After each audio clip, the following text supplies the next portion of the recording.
Bonjour, nous allons voir aujourd'hui, bien sûr, dans toutes les mesures de sécurité qui imposent la situation sanitaire, c'est-à-dire sans les masques, le cours de chirurgie pédiatrique sur le versant viscéral. Je vous propose que lorsque je fais un petit signe de la main, l'on passe à la diapo suivante. Le cours va parler de plusieurs thèmes, dont les douleurs abdominales.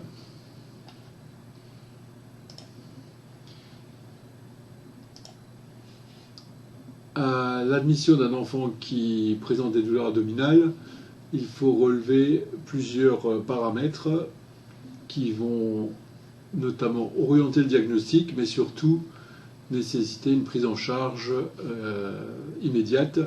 Par exemple, la notion de température. En cas de fièvre 40, on va bien sûr donner un antipyrétique. Pour la douleur également, on ne va pas laisser un enfant dans la douleur. Donc on peut donner des antalgiques, que ce soit Doliprane, Spasfon, mais aussi des antalgiques de niveau 2, avec par exemple du Nubin ou du Tramadol en cas de douleur importante.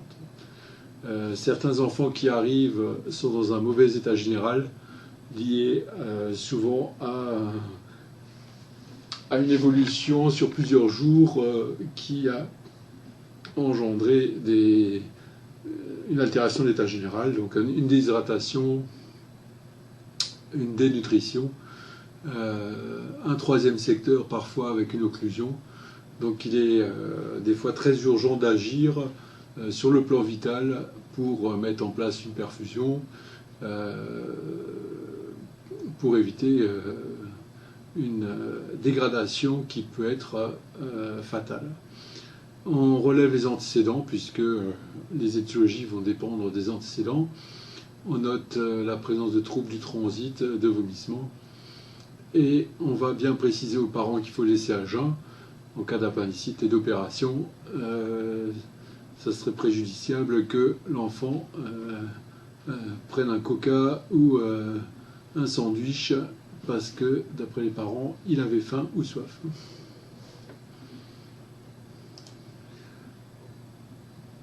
Les douleurs abdominales peuvent conduire à réaliser plusieurs examens complémentaires, ça peut être biologique, bactériologique, radiologique. Et ces examens seront demandés en fonction de l'examen clinique. Et on peut par contre, de manière assez systématique, mettre par exemple de l'EMLA sur les mains au site de prélèvement ou de pose de voie veineuse. Et voilà. S'il y a de la fièvre, on effectue quasiment à chaque fois des examens bactériologiques. Donc mettre un sachet chez les petits-enfants pour prélever une uroculture ou prévenir les parents qu'en cas de nécessité de miction, il y aura un prélèvement à faire.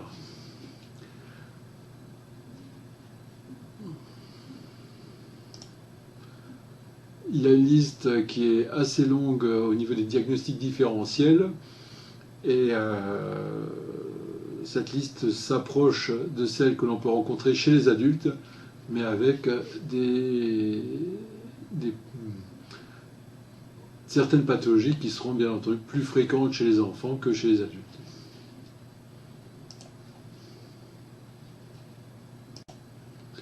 Certains diagnostics sont très rares chez l'enfant et le but, bien sûr, c'est de faire le tri entre tout ça et d'avoir le plus rapidement possible le bon diagnostic. L'appendicite aiguë fait partie des diagnostics les plus fréquents et les plus redoutés. Au niveau de l'histoire, on note que la première appendicectomie a été effectuée en 1735. Il s'agissait d'une appendicite un peu particulière qui s'extériorisait par une hernie et du coup la voie d'abord était toute tracée. On note quand même qu'au XIXe siècle on mourait encore de l'appendicite, même les grandes personnalités politiques, certaines en sont décédées, et les premières vraies appendicectomies sont apparues au début du XXe siècle, avec le nom célèbre de McBurney. La cœlioscopie est apparue dans les années 90, et on note que c'est une des interventions les plus fréquentes en France, avec 100 000 appendicectomies par an. À noter que ce taux d'appendicectomie a nettement baissé pendant le confinement, où on dit que 75%, il y avait 75% d'appendicectomie en moins. Donc on se rend aussi compte que dans certaines fois, le diagnostic n'est pas forcément celui d'appendicite lorsqu'on fait une appendicectomie. Et on note quand même une mortalité qui n'est pas nulle, y compris chez les enfants. Ce qui fait la difficulté du diagnostic est lié au fait que l'appendice ne se trouve pas toujours à sa place anatomique normale, et la douleur qui est située en général en fosse iliaque droite peut être absente, remplacée par une douleur qui peut être plus périombilicale ou pelvienne ou plus haute au niveau sous-hépatique, ou alors simplement par une boiterie. Donc ce sont les appendices qu'on appelle ectopiques qui font la difficulté du diagnostic, et ces appendicites ectopiques concernent tout de même 40% des cas. Donc c'est extrêmement fréquent d'avoir un tableau atypique pour une appendicite. Donc les pièges diagnostiques, on a parfois des enfants qui simplement boitent, présentent une boiterie avec une légère douleur en fosse iliaque droite pour les appendicites rétrocécales. L'appendicite mésocœliaque est sûrement la plus dangereuse, avec un tableau de gastro-entérite. Le fait que l'appendice soit situé au milieu des intestins entraîne des vomissements par un ileus réflexe et une irritation du côlon qui va donner une diarrhée. Donc on a un tableau de gastro-entérite fébrile. Certaines appendicites des pelviennes se manifestent par des tableaux urinaires avec véritablement un tableau de cystite, et ce n'est que l'échographie qui va permettre d'en faire le diagnostic. Donc il faut penser aussi que devant un tableau de cystite, ça peut être une appendicite. Les appendicites sous-hépatiques, elles se manifestent sous la forme d'une cholécystite, qui est bien sûr moins fréquente chez les enfants, et aussi là, dans ce cas, la différence se fera par l'échographie. Au niveau des signes cliniques, on note donc ce qu'on appelle des signes fonctionnels, avec une douleur abdominale, des nausées, possiblement des vomissements qui sont inconstants. La fièvre est connue pour être peu élevée, autour de 37,5, 38, et classiquement, si la fièvre est supérieure à 38,5, on considère que ce n'est pas une appendicite, ou alors que c'est une appendicite compliquée. Donc cette notion de température se vérifie le plus souvent, mais comme pour tous les signes pour l'échographie, on ne peut pas dire à 100% s'il y a ça, il y a une appendicite, ou s'il n'y a pas ça, il n'y a pas d'appendicite. Il n'y a pas de signe qui soit constant ou complètement absent dans une appendicite. L'asthénie et l'anorexie sont assez fréquentes et il faut s'en méfier. Le signe princeps, le signe vraiment classique, c'est la défense qui est classiquement en fosse iliaque droite, mais comme on l'a vu, qui est fréquemment absente dans au moins un tiers des cas. Si on a des difficultés à en faire le diagnostic, et ce qui est le plus souvent le cas, on va s'aider d'examens complémentaires qui vont comporter de manière générale une biologie avec une leucocytose et un relevé de la CRP. En général, on se contente de ces deux donc de la numération et de la CRP. en sachant que l'hyperleucocidose, donc les globules blancs au-dessus de 10 000, c'est quasiment constant, mais c'est très peu sensible. C'est donc très sensible, mais peu spécifique, puisqu'il y a beaucoup d'autres pathologies où déjà à l'état de base, on peut avoir plus que 10 000 leucocytes. La CRP est un bon marqueur pour des douleurs qui évoluent depuis plusieurs jours, car il y a un retard à l'élévation de la CRP qui fait qu'on peut avoir une péritonite avec une CRP normale si la péritonite date de quelques heures, moins de 24 heures. Donc la CRP met 24 heures pour s'élever lorsqu'il y a un décalage avec la clinique de 24 heures. Au niveau des examens radiologiques, l'ASP qui était effectué précédemment pour rechercher un stercolite, celui-ci n'est plus demandé systématiquement actuellement car son irradiation et ses inconvénients sont supérieurs à son bénéfice, et l'on passe le plus souvent donc par une échographie pour s'aider au diagnostic, en sachant que là aussi il y a entre 10 et 20% de manque de sensibilité et de spécificité. Si on opérait toutes les échographies qui nous disent appendicite, on aurait beaucoup d'interventions pour rien. Et si on se sentait complètement rassuré lorsque l'échographie est annoncée comme normale pour une appendicite, on se retrouverait avec des péritonites. Donc il faut en tenir compte comme un examen qui nous aide, mais qui n'est pas un examen qui nous permet de décider uniquement par cet examen. Le scanner est effectué beaucoup plus rarement que chez les adultes,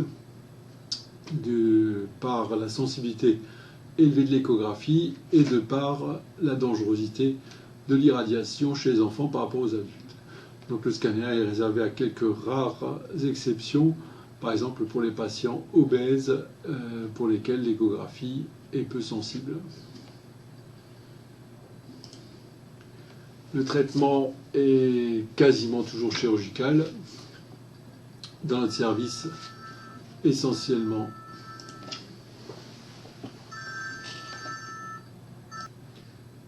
dans le service, nous effectuons 99% des appendicectomies par voie cœlioscopique, voilà, par conviction qu'il y a des avantages à les faire par voie cœlioscopique. Associé au traitement chirurgical, il y a un traitement médical avec une réhydratation et une antibiothérapie qui est systématiquement associée au traitement chirurgical. Le traitement peut être médical d'emblée avec des antibiotiques pour refroidir une appendicite compliquée, par exemple d'un plastron, et il y aura éventuellement une appendicectomie à distance qui pourra être discutée avec les parents et proposée environ 4 à 6 semaines après l'appendicite.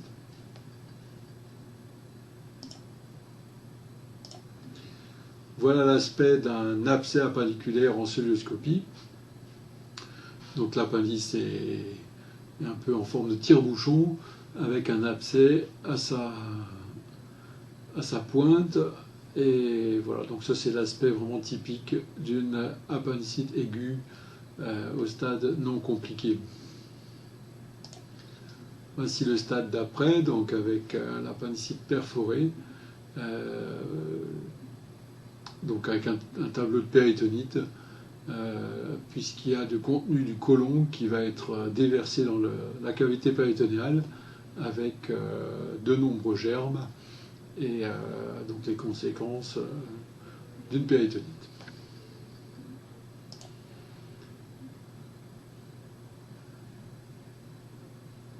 Là, nous avions un film donc, qui ne peut pas passer sur la diapo.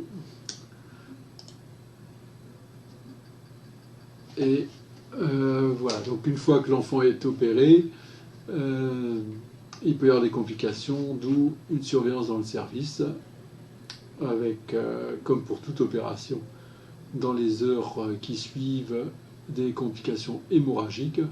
Donc on surveillera de près le pouls, la tension, Et les signes tels que soif, pâleur et augmentation de volume de l'abdomen, plus des douleurs, seront suspects de reprise hémorragique ou d'hémorragie post-opératoire, avec nécessité de rappeler rapidement l'anesthésiste et le chirurgien.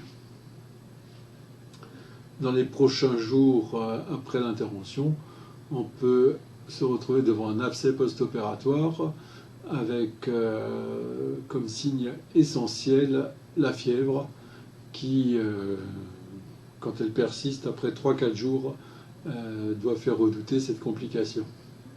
On peut retrouver ces abcès post-opératoires soit dans la faucille droite, soit dans le cul-de-sac de Douglas, soit dans l'espace sous-diaphragmatique droit. Et c'est l'échographie qui va, voire le scanner, qui va nous orienter vers la présence d'un abcès. Et cet examen sera demandé donc en cas de fièvre persistante après 3 ou 4 jours, 3e ou 4e jour post-opératoire. Classiquement, on parlait du syndrome du 5e jour, qui est donc un lâchage du moignon appenniculaire. Donc lorsqu'on fait l'appendicectomie, on effectue un nœud sur l'appendice à sa base, et c'est ce lâchage de ce point qui va entraîner un nouveau tableau d'appendicite au 5e jour post-opératoire, avec de la fièvre, car il s'agit dans ce cas, si le nœud a lâché, d'une appendicite perforée, d'un tableau d'appendicite perforée, avec des douleurs et rapidement une collection qui va s'établir, avec un traitement qui peut être encore médical dans certains cas, mais qui aussi peut nécessiter une reprise chirurgicale.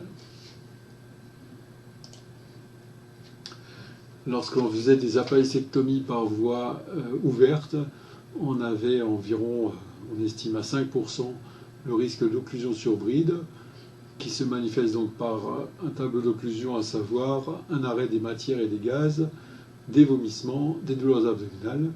Et le diagnostic va être fait par la radiographie de l'abdomen sans préparation, voire le scanner. Ces occlusions sur bride ont disparu depuis que l'on effectue des cœlioscopies. Et c'est un des principaux avantages de cette technique opératoire. Nous allons voir au fur et à mesure de l'exposé des situations, des mises en situation. Donc là, par exemple, vous êtes infirmière d'accueil d'orientation aux urgences et vous recevez une petite fille de 16 mois qui présente des vomissements, des douleurs abdominales intermittentes par crise, avec lors des crises, les parents qui décrivent un changement de couleur avec une pâleur qui apparaît, des sueurs. Et donc il faut avoir déjà devant ce tableau une petite idée du diagnostic.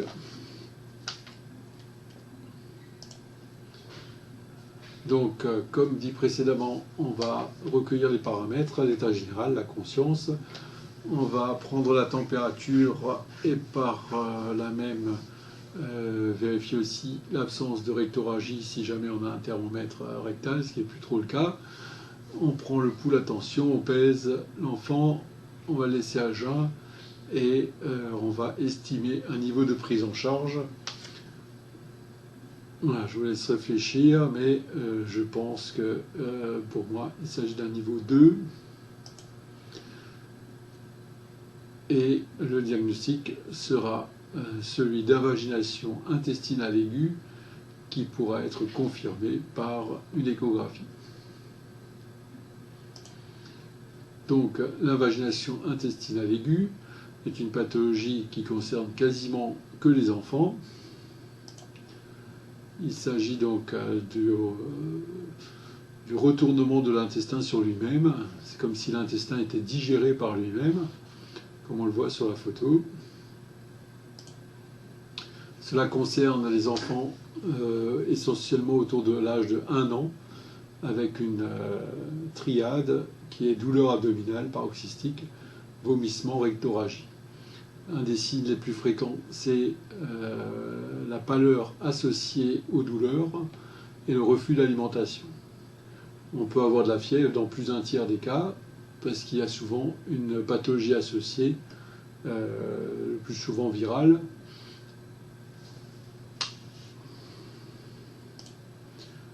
Donc la forme classique, c'est cet enfant de 1 an. Il y a des formes qui sont moins classiques, avec des tableaux de gastro-entérite.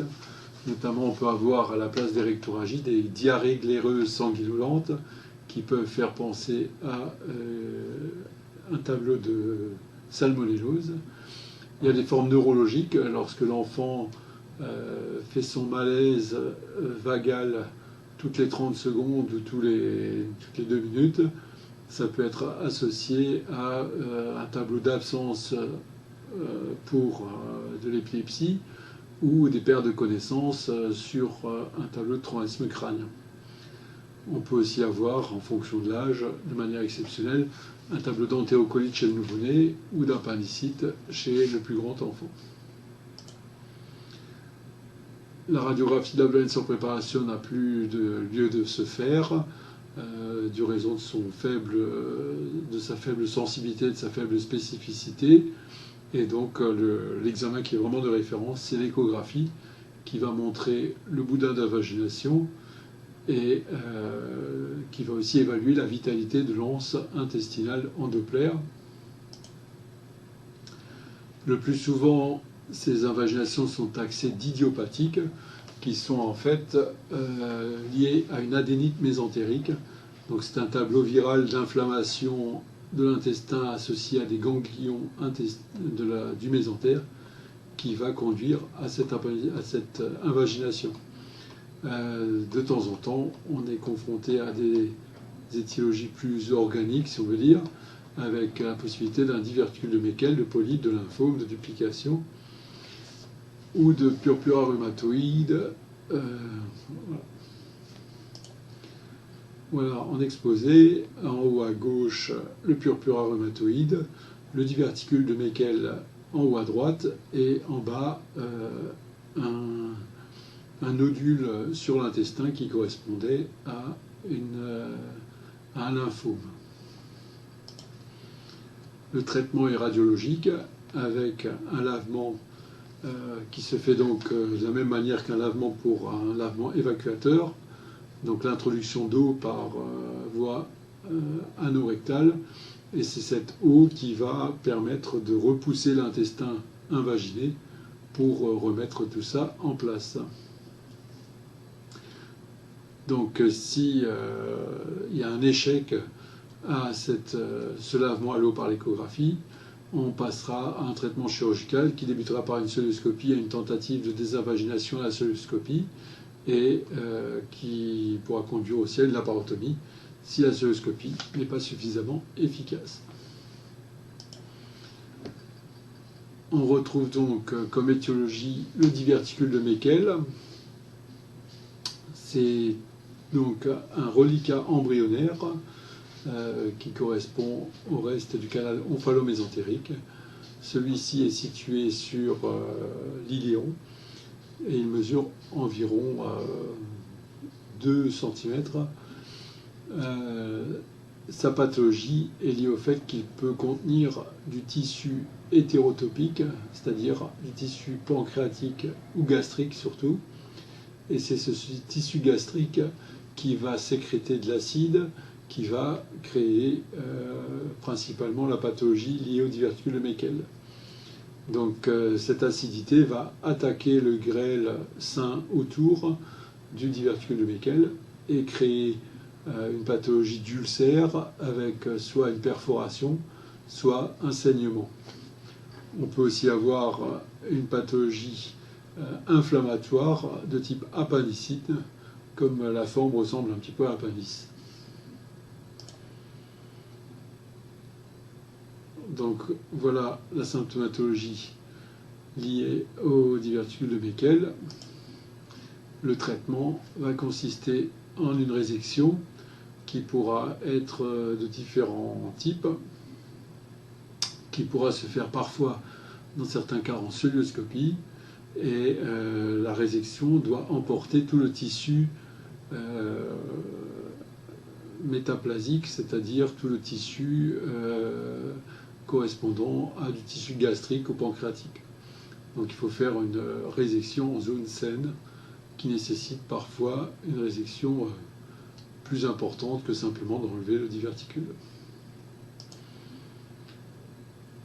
Voilà une autre situation. Vous êtes infirmière, donc de nouveau, d'accueil et d'orientation. Et vous avez une fille de 14 ans qui arrive, pubère, avec une douleur abdominale pelvienne très violente, qui la fait vomir, brutale. Elle peut dire exactement à quelle heure c'est arrivé, ce qu'elle était en train de faire à ce moment-là. Et voilà, ça peut orienter vers un diagnostic. Et voilà, je vous demande quelle est la conduite que vous tenez. Donc, comme précédemment, on va classer cet enfant, a priori, en niveau 2, donc quand même une prise en charge rapide. On va lui donner des antalgiques, on va la laisser à jeun, et c'est l'échographie qui va permettre d'avancer dans le diagnostic. Donc c'est une échographie qu'il faut obtenir rapidement pour rechercher des signes de torsion d'annexe. Donc avec la pathologie liée à l'ovaire et aux kystes ovariens. Pour ces kystes, deux périodes sont à risque, la période périnatale et la puberté. Ce sont les deux périodes où il y a une fonction ovarienne en cours. Donc le plus souvent, ce sont des kystes fonctionnels, au contraire des kystes organiques qui sont la pathologie tumorale. Et les complications vont donner des douleurs qui peuvent être signes soit de torsion de l'ovaire, donc là c'est la pathologie la plus sévère puisqu'on risque de perdre l'ovaire, et l'autre possibilité c'est d'avoir une hémorragie dans le kyste ou une rupture, et c'est fait partie des diagnostics différentiels de torsion de l'ovaire. Mais l'hémorragie et la rupture sont bien sûr beaucoup moins graves pour le pronostic ultérieur.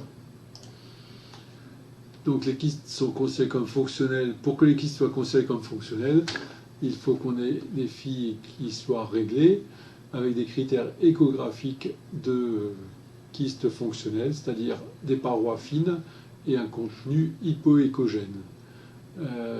Dès qu'il y a des complications, les critères échographiques ne seront plus respectés et le traitement, il va être médical pour traiter les douleurs et éventuellement mettre au repos les ovaires en cas de récidive fréquente, donc avec une pilule œstroprogestative, et le traitement sera chirurgical si l'on craint notamment une torsion.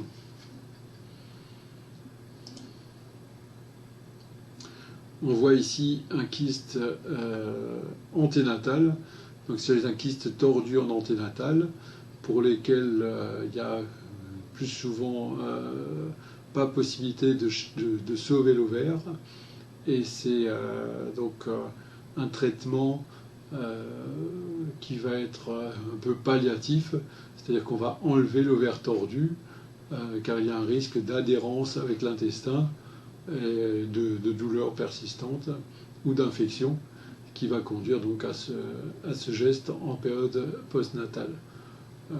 Les gestes en anténatal n'ont pas montré d'efficacité sur le risque de torsion, donc il n'y a plus lieu de parler de ponction en anténatal pour un kyste ovarien.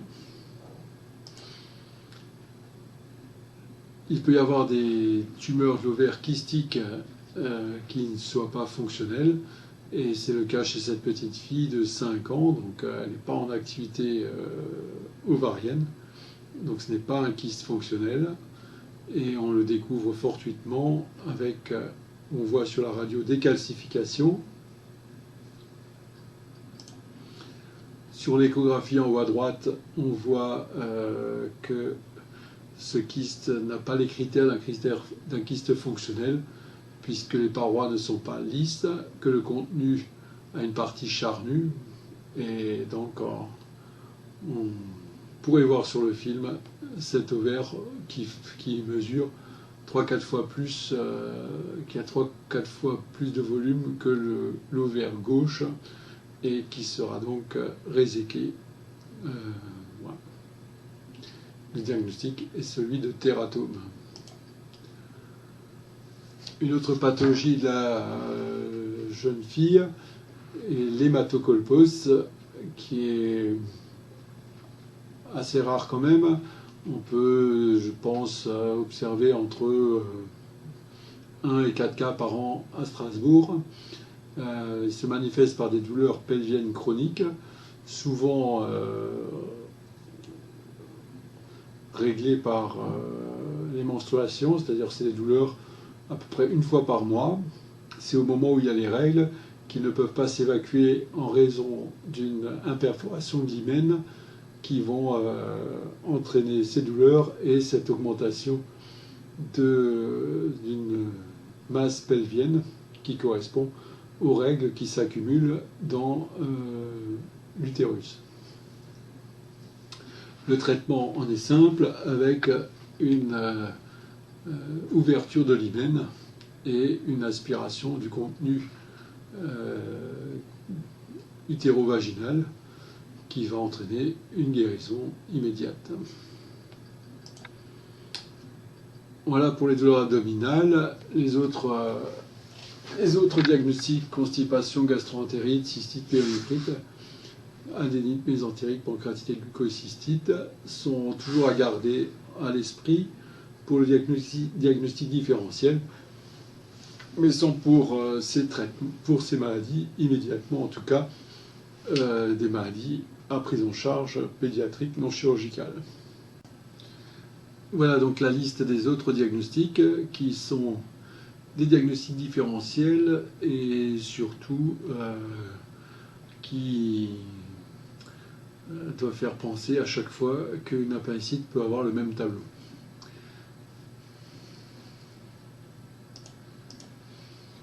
Au niveau de la constipation, celle-ci doit avoir aussi des critères pour poser ce diagnostic, car il est assez désagréable pour des parents qu'on leur dise que leur enfant est constipé, alors que en fait c'était une appendicite.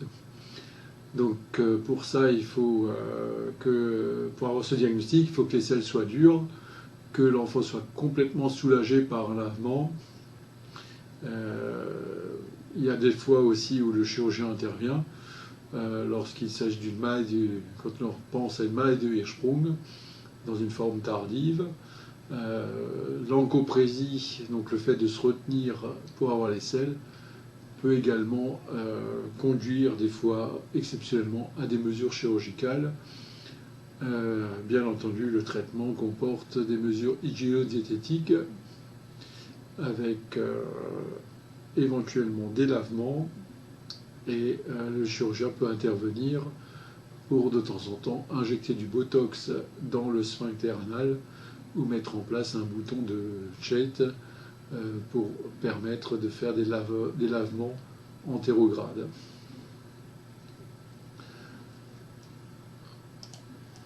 L'adénite mésentérique, donc ça correspond à des ganglions et une inflammation de ce qu'on appelle les plaques de Peyer au niveau du tube digestif, au niveau de l'iléon préférentiellement. L'appendice peut également être concerné par cette inflammation, et c'est là où on peut avoir des fausses appendicites, des appendicites qui ne soient pas chirurgicales, mais qui sont juste un peu inflammatoires et qui vont guérir spontanément. Il n'y a pas forcément besoin d'antibiotiques. On va rechercher une pathologie associée de type ORL ou pulmonaire. La surveillance permet de différencier les adénites mésentériques et les appendicites aigus. On peut aussi avoir des enfants en occlusion intestinale. Donc le diagnostic est porté devant un arrêt des matières et des gaz et des vomissements. Et l'examen de référence est plutôt la radiographie de l'abdomen sans préparation que l'échographie. Et la présence de niveaux hydroaériques à la radio fait partie aussi du tableau. Au niveau des étiologies, on a les brides qui sont des cicatrices post-opératoires. On peut aussi avoir des brides congénitales. Les invaginations sont sûrement le premier diagnostic à l'origine d'une occlusion. Le diverticule de Meckel, on y pense surtout chez le petit enfant, et c'est souvent que pendant l'intervention qu'on va en faire le diagnostic. Donc le traitement il commence par être médical avec la mise en place d'une voie veineuse périphérique, d'une réhydratation et une aspiration nasogastrique qui va permettre de vider le contenu intestinal et de favoriser une reprise du transit. La chirurgie intervient si le traitement médical n'est pas efficace et surtout s'il y a des signes de souffrance digestive qui peuvent être le signe d'une nécrose d'une anse intestinale et nécessiter une intervention rapide. L'ingestion de corps étrangers est un accident assez fréquent chez les enfants, je dirais 1 à 2 fois par semaine aux urgences, avec donc quelques éléments à se connaître. Les dangers concernent les corps étrangers au niveau de l'œsophage, donc il faut absolument éliminer par la radio ou le plus souvent la présence d'un corps étranger dans l'œsophage. Donc la radio ne doit pas être juste sur l'abdomen mais aussi sur le thorax. Les piles-boutons sont particulièrement dangereuses quand elles sont dans l'œsophage ou dans l'estomac, alors qu'une fois qu'elles passent l'estomac, l'évolution va se faire vers l'expulsion spontanée. Il y a des objets qui sont jugés dangereux comme des clous, des épingles à nourrice. Le pire qu'on ait eu à ma connaissance, c'est un coupe-ongle chez un enfant de 10 mois et voilà, qui restait peu symptomatique et qui était arrivé jusque dans l'estomac. Et donc il y a un danger lorsque le corps étranger est dans le tube digestif, mais l'intervention endoscopique pour retirer le corps étranger peut également constituer un danger. Donc nous reprenons notre situation avec vous êtes infirmière d'accueil et d'orientation et vous avez un garçon de 12 ans qui a fait une chute de vélo, qui a pris le guidon dans le ventre, qui a une douleur assez importante, qui est ramenée par son père. Et voilà, on se demande un peu quelles sont les priorités dans ce cas. Donc potentiellement, évidemment, il faut penser à un saignement intra-abdominal. Et dans ce cas, il faut à tout prix mettre l'enfant au repos, donc laisser allonger strictement. Lui prendre le pouls et la tension, ça doit être dans les premières minutes où il arrive, le laisser à jeun, et le niveau va être déterminé par son état, et cette gravité va être définie par l'état clinique à l'arrivée, mais aussi par la nature du traumatisme et par le contexte dans l'ensemble. Donc pour l'instant, comme ça, sans précision, il est difficile de dire si c'est un niveau 1, 2 ou 3. Mais potentiellement, vu la gravité du choc, on peut facilement avoir des enfants qui sont à placer en niveau 3. Dans ce cas, le risque, c'est toujours d'envoyer l'enfant en échographie sans qu'il soit conditionné. Et ça, c'est vraiment l'erreur à ne pas faire. Donc la première chose à faire, c'est un bilan sanguin, mettre en place une voie veineuse, surveiller régulièrement la tension artérielle, évaluer la douleur et la traiter. Et l'enfant doit être conditionné pour une échographie et un éventuel scanner. Donc on aborde le thème des traumatismes abdominaux, donc avec une gravité qui peut être variable. On peut avoir simplement un ballon dans le ventre qui en général ne fait pas trop de dégâts, ou alors un accident de la voie publique à forte vélocité. Donc, je répète que les choses importantes à faire, c'est prise de tension, laisser l'enfant allongé et le conditionnement qui va permettre une prise en charge en cas de dégradation et de saignement. Les mécanismes sont variables avec principalement actuellement des accidents de sport et quelques accidents de la voie publique. La prise en charge comprend initialement le contrôle hémodynamique. Un des signes importants d'hémorragie, c'est la soif. L'importance du conditionnement, mettre en place une voie veineuse, faire le bilan sanguin en urgence. Ce bilan doit comporter une numération, un groupe, un résus, un iono, une crase, des transaminases, des lipases. L'échographie ou scanner, ça se fera en discussion avec le radiologue. Et ensuite, en général, ça se poursuit par une surveillance en réanimation. Donc les réanimateurs doivent être informés relativement tôt pour se préparer.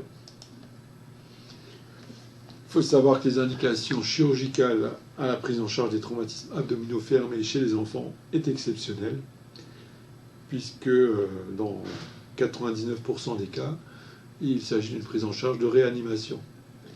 La chirurgie n'intervient que rarement dans certains cas exceptionnels. L'hémodynamique instable est un facteur de mauvais pronostic. Un enfant qui arrive avec une tension faible et qui ne remonte pas sa tension rapidement avec un remplissage a un fort risque de décès. Les organes creux peuvent être atteints dans les traumatismes fermés. Donc par décélération, on peut avoir une perforation du tube digestif. Et bien entendu, ces perforations sont à rechercher dans les traumatismes ouverts de l'abdomen, qui, eux, constituent systématiquement une indication opératoire. Parmi les organes les plus souvent atteints, il y a la rate, avec une fois sur deux une lésion associée qui peut être une fracture du fémur ou un traumatisme crânien ou un traumatisme thoracique. Enfin, toutes les possibilités sont ouvertes. Et actuellement, dans notre pays, la prise en charge est vraiment exceptionnellement chirurgicale, de l'ordre de peut-être 1 ou 2% des enfants qui ont un traumatisme de la rate sont opérés. On voit sur cette diapo la rate qui est située en bas à droite. Donc on voit la fracture de rate. On voit ici deux cas sévères avec ce qu'on pourrait appeler des grades 4 au niveau de la rate. Il y a un hémopéritoine important, c'est-à-dire qu'il y a un saignement important qui a eu lieu. Et bien que le scanner soit superposable chez les deux patients, il y en a un qui était en instabilité hémodynamique qui a été opéré. Il s'agit de celui du scanner de gauche, alors que la jeune fille à droite avait une tension normale et n'a pas été opérée. Donc l'indication opératoire ne dépend pas du scanner, mais de l'état hémodynamique. Le foie est le deuxième organe atteint, bien que le plus volumineux. Ça peut être des lésions par décélération, donc un arrêt brutal va entraîner une déchirure des vaisseaux et des points d'appui, des points de fixation du foie. Mais on peut aussi avoir des lésions par écrasement, donc un objet contendant qui va écraser le foie contre la paroi postérieure de l'abdomen. Les transaminases sont extrêmement sensibles et là aussi, la chirurgie est rarement indiquée, voire dangereuse. On voit là aussi sur cet exemple une fracture du foie et la particularité c'est que cette fracture n'est visible que sur les clichés injectés. Donc l'importance d'effectuer un scanner avec injection, donc d'avoir une voie veineuse et d'avoir fait le bilan avec le dosage de la créatinine au préalable. Les traumatismes du rein sont également relativement fréquents dans les traumatismes abdominaux. L'hématurie, que l'on recherche quasiment systématiquement, a un intérêt limité, puisqu'on peut avoir des traumatismes très graves sans hématurie, et qu'un traumatisme bénin peut donner une hématurie microscopique sans que ça ait un caractère de gravité. On va effectuer, si on n'effectue pas de scanner, une échodoppler qui permettra de juger de la vascularisation du rein, qui peut être compromise dans certains traumatismes par décélération. On a ensuite deux problèmes à gérer dans les traumatismes du rein, en dehors du saignement, qui est celui d'une fuite d'urine et celui d'une hypertension par le système rénine-angiotensine possible après le traumatisme. Et autant au niveau de la rate et du foie, la fonction récupère et n'entraîne pas de conséquences à long terme.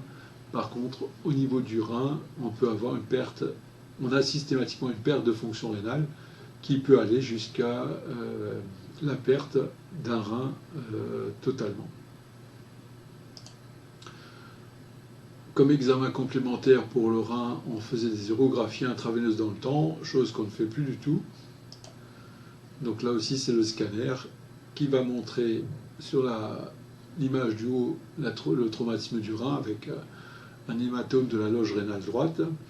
Et on peut faire une scintigraphie soit dans l'immédiat, soit à distance pour juger de l'altération de la fonction rénale. Et on voit ici que le rein droit avait une fonction très très altérée. On peut considérer que quasiment le rein droit ne marche plus. Le pancréas est également un organe relativement souvent atteint, avec la particularité d'avoir un retard diagnostique, car il y a une symptomatologie qui est retardée. Le temps que le liquide pancréatique s'écoule et fasse des dégâts, il se passe 24 heures. Il y a rarement des problèmes d'hémorragie dans ces cas-là. Les mécanismes sont essentiellement le guidon de vélo et la ceinture ventrale dans les voitures, chose qu'on ne trouve quasiment plus. Le diagnostic est suspecté notamment lorsqu'il y a une élévation des lipases dans le sang ou dans les urines. Le traitement est plus lourd que dans les cas précédents, avec une nutrition parentérale qui se fait sur un cathéter central et une aspiration nasogastrique avec une surveillance relativement longue, puisqu'on peut avoir des pseudokystes qui apparaissent 3 à 4 semaines après le traumatisme. Voilà un enfant avec la marque du guidon de vélo, chez qui, typiquement, il faut se méfier d'un traumatisme du pancréas. C'est aussi, dans ce cas, le scanner qui va être l'examen de référence pour porter le diagnostic. On voit ici un œdème du pancréas sur la diapo de haut et un kyste du pancréas en quelques jours après ce traumatisme. On voit ici un scanner au premier jour du traumatisme avec une rupture du pancréas qui va entraîner un pseudokyste. Donc la structure liquidienne gris foncé que l'on retrouve devant le rein gauche. Et pour ces kystes post-traumatiques, on peut envisager plusieurs traitements qui vont de l'abstention thérapeutique à un drainage externe ou sous gastroscopie, voire une chirurgie, avec des fois la nécessité d'effectuer une pancréatectomie partielle. Les organes creux sont donc à chercher, les plaies d'organes creux sont à chercher systématiquement dans les traumatismes ouverts. Il s'agit d'une indication opératoire en urgence, car on est en état de péritonite. Le plus souvent, on va suturer ces organes et les plaies qui ont été créées par le traumatisme. Mais il faut savoir qu'on peut aussi avoir des plaies d'organes creux dans un traumatisme fermé, avec une survenue dans les 48-72 heures post-traumatiques. Donc un enfant qui a un traumatisme abdominal et qui dans les jours qui suivent a des signes infectieux ou des reprises de douleur ou des signes d'occlusion, doit conduire au scanner parce qu'il faut penser qu'il peut y avoir un endommagement des organes creux à l'origine de ces symptômes. On voit ici l'organigramme qui concerne les traumatismes avec une hémodynamique instable et on voit la gravité en cas de difficulté à remonter l'hémodynamique. Voilà. Le plus fréquemment, le traumatisme est suivi d'une stabilité hémodynamique avec les organigrammes qui sont décidés pour effectuer un scanner ou juste une échographie. Au niveau du thorax, la prise en charge se rapproche de celle des adultes avec, au niveau de l'épidémiologie, deux fréquences, 6 ans et 14 ans.